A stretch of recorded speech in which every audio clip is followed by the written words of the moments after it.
Starting on behavior, I would like to make a quote that comes from The Godfather, and I think that it is a very important quote for playing Catan. So I would like to say that you should keep your friends close and your enemies closer. So Mhm. you will need to have a huge diplomacy, and you won't like to have anybody against you in the game. So most certainly, different players will produce different resources, and you will need to trade with all of them. So maybe early in the game, easy trade with somebody that you can say, well, okay, take this time, but don't forget me. Could feed yourself later on. Of course, if we are playing online that you do not have chat, you do not have the magic of those words, so it's a truly different situation and a truly different strategy. But first of all, you will like to have a like of a link with all the players in the table, and you will like to have them thinking that of course you are a nice player, but that you are also a nice guy, that they could deal with you, that they can chat with you and maybe share some strategies about the game. So maybe they think that they can feed you with you feeding them. That is truly a nice thing about the game, and this is the first thing, that is behavior. So you should try to make alliances in the game, but not a specific alliance. You should search for an alliance with everybody. Like, for example, if you roll a 7 and you need to decide a player to lock, a nice thing is that on the second time that it gets rolled, unless it is extremely obvious who's extremely ahead and everybody is fearing that person, you should pick somebody else instead, even if the first pick was really kind of ahead in the game. So you do not want to get somebody really against you in the entire game, because sometimes it happens that that person just drops out the game and just want to kill you in the entire game. So you do not want that thing to happen. And this is how you step forward from behavior to diplomacy. Also, on behavior, something that you really need to fear when you're playing Catan is being the first to build something without being in a really nice, comfortable position. So I used to say that Catan has two things that board games shouldn't have, but they are the magic of Catan.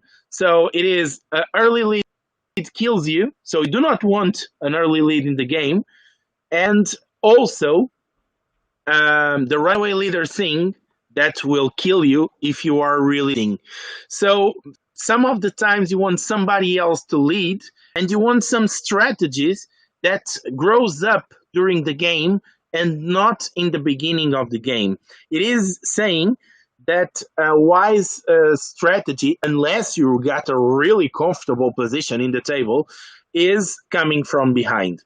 So if you know how to play with the coming from behind mode, you just like disappear in the beginning of the game. You let somebody else goes ahead in a controllable way, and then you start making an alliance with the other players.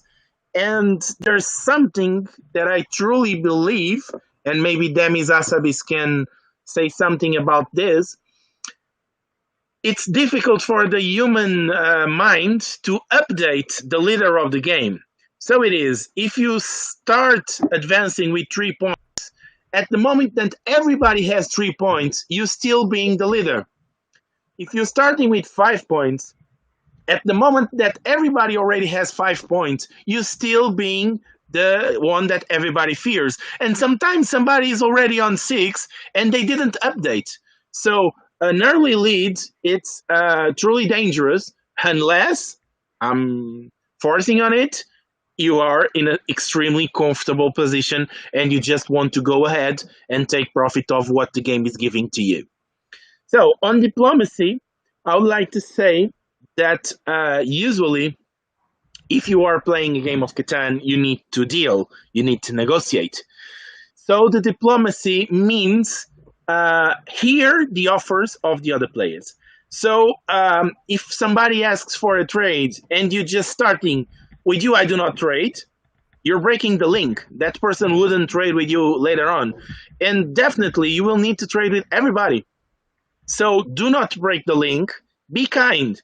Even, for example, if there isn't a possibility of answering that person in the right mode.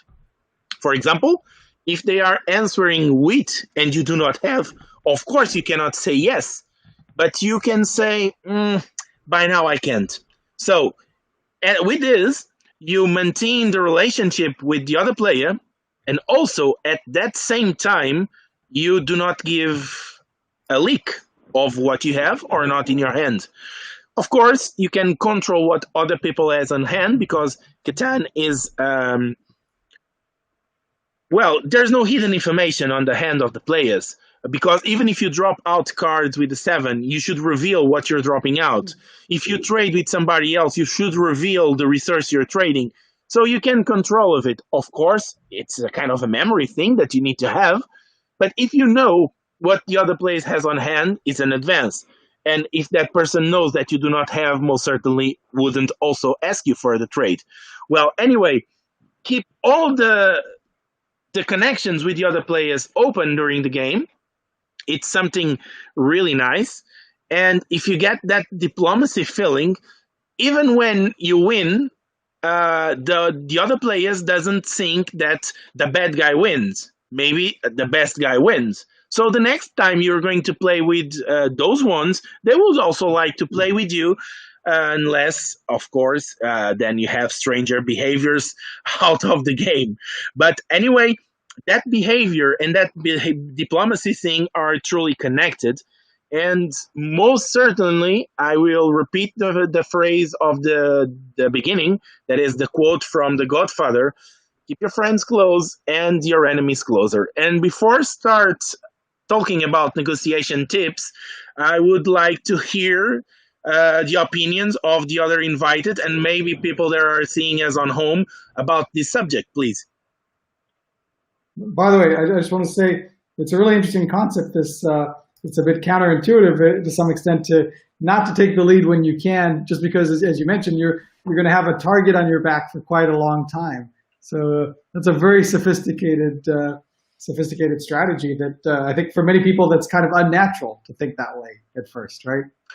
Sometimes if you have on your hand cards to build the first settlement, but you are not in a confident position, it might be better build a second road and locking somebody else, saving a spot for you later on in the game. That Gary really in advance in the game. The early lead is the worst thing in Catan. It's like a stamp on your back. I agree with you. I personally really like having a setup where I'm like the underdog, like Dylan and I call it being under the radar, or maybe a different word. Playing possum is also how it's described. I really think it's a really interesting strategy. I think I agree with everything you said about diplomacy. It's not necessarily. I find it really interesting. Like I do notice how players don't update when, like when you're the early leader and then everything changes and you still get blocked. And then like it often happens to me, and then I'm like, why did you block me? I'm not in the lead. Oh yeah, yeah. So that's really insightful. Do you have a different opinion on this, Dylan? No, I have a relatively same opinion. There's something that I like to call pacing, and it's how you pace yourself inside the game, compared how far behind you are compared to everyone else. And I think that pacing is a very, very important concept if we want to try and not just not get blocked, but also close out the game efficiently and effectively.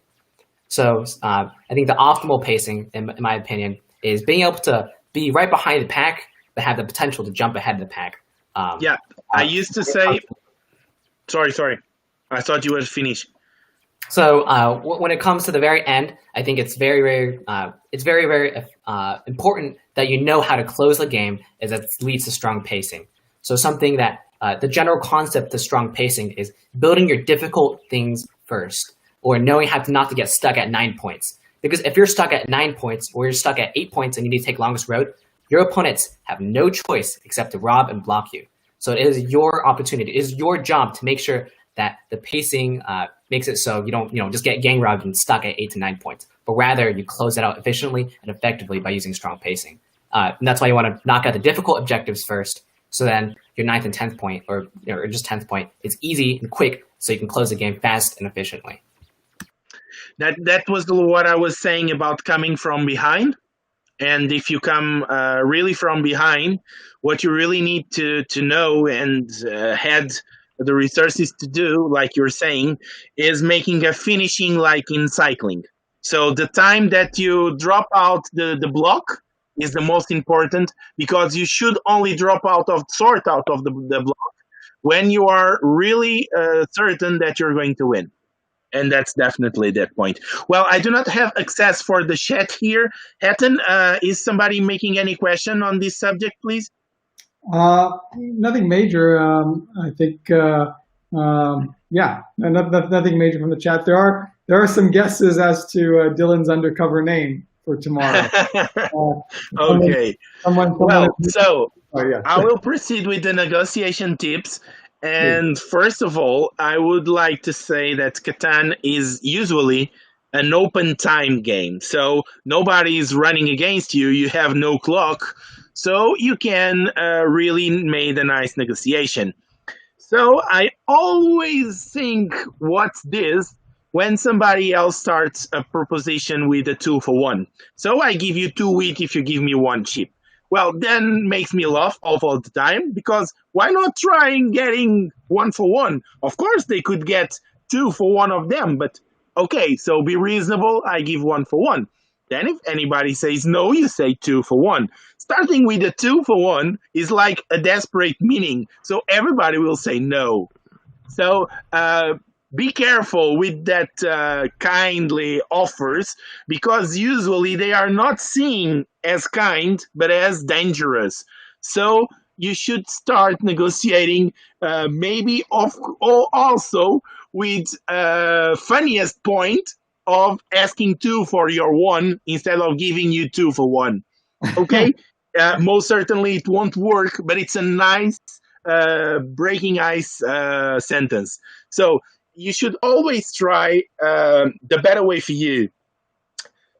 Another thing about negotiation, and that's the truly one that I love, is that most of the times I do not negotiate what I need and what I have. And what I'm going to tell you is going to feel weird, especially for those inviters of tonight, because they are online players. And I can guarantee yourself, I just registered Catan Universe yesterday to play tomorrow. So I'd never played on Catan Universe, and I usually play online, but not Catan. I've played many years ago, but maybe 6 years ago I dropped out and never played it again. So online you could not offer a resource that you do not have. Am I right? True. Yeah, you're correct. Yeah. But when you are dealing with real people, and I guess this conversation is about that, the real game of Catan in a table with real people in front of you, you can. So let's make a target. I want to give you sheep and I want to get brick. So I will start offering you wheat for wood. Do you have wood? I can give you a wheat. And, of course, people will say no. Well, man, maybe I can give you a wheat if you give me an ore. And people would say no. And then you will try to get the resource you really want. And when they say no, you trade the resource you are offering, and you start exactly with the same trade. So you start asking for the resource you do not want, and then you go and you climb up to the resource you really want. when you finish your trade with a proposition giving something that you didn't start and asking for something that you didn't start asking to, people say, well, that's the weakest option. Okay, I will do that for you. At least to make you shut up and make the game proceed. And then, with an easier way, you will get something that you really want for something that you really want to drop. And that's a kind of a negotiation tip that I really love. And I can tell you that usually it works. The other thing about negotiation tips that I usually like to do is when early in the game, I made some kind of trade that feed somebody else with the research they were needing. I used to say, please remind it later. Because later on in the game, it should be the payback time. And something in the beginning, if you used to play with an extremely came from behind, is something that it's not important at that time. And later on in the game can be the resource that makes you drop out of the block and maybe make starting the final race to win the game. So I will be back on the beginning. Keep your friends close and your enemies closer. Love it. I love it. I love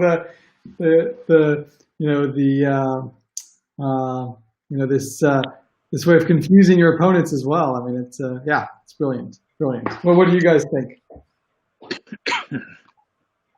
Yeah, I think it's a solid setup. I also agree with. I'm sorry, I don't know exactly how to pronounce it, but someone says, "What if they're tracking your cards and they know you don't have that card? What tends to happen then?" You could just say that it was a mistake or an error of pronunciation. If it is, for example, for me, that I'm Portuguese and I'm always playing in English, it's an easy excuse. So for me, okay. It's never mind. It's a kind of a misword a mispronounce. And it rarely exists.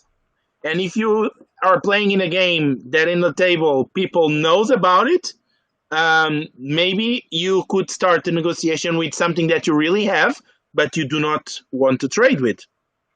And of course, people can be waiting for negotiation tips to say that you are going to give away the research that you're going to ask later on that exact turn with the monopoly. Of course, well, that's not a negotiation tip. That's a gypsy thing. Exactly. But it happens. It happens almost all of the time. Haven't you seen that a lot of times, Hank? Yeah, I've seen it a lot of times. Where we call it the dirty monopoly. That's it, man. That's it. Yeah. I wanted to add one more thing to that. Like on Catan Universe, like or in general, it's also possible. Like instead of saying, "Hey, do you want wood and I can give you sheep," like giving the exact offer. Instead of that, you can just offer, "Hey, who wants wood?" So people will say if they have wood, and that generally you don't give away information on what your goal is. Like if you say, "Sure, I have a wood spare," that's giving away that you have a wood spare. If you're saying, "Hey, I need a brick," that gives away, okay, so he has wood and he has wheat and he has sheep. So yeah. That's cool. Very smart. By the way, some comments here in the chat. Well, two things. Obviously, again, someone's saying, Jared saying that people can start to smell that you're going to use a monopoly card if you ask for a particular resource. But then also, John says, when you actually do use the monopoly card, how to use it diplomatically, because surely once you use it, people are going to start to hate you, perhaps. I don't know. That's the question. Is there a way to use monopoly, diplomatically, whatever that means? The most diplomatic way to use the monopoly is do it to win the game. Then there is no conversation, and that's the best use. And Monopoly, it's the funniest card in the entire world, because I've seen, and please believe me, I've seen in a World Championship somebody plays a Monopoly for something that there's not at all in the table. Wow. Just in order not to get people to hate them, or why would they do that? No, just because they are not tracking the game, Oh, and they are just focused on their own game.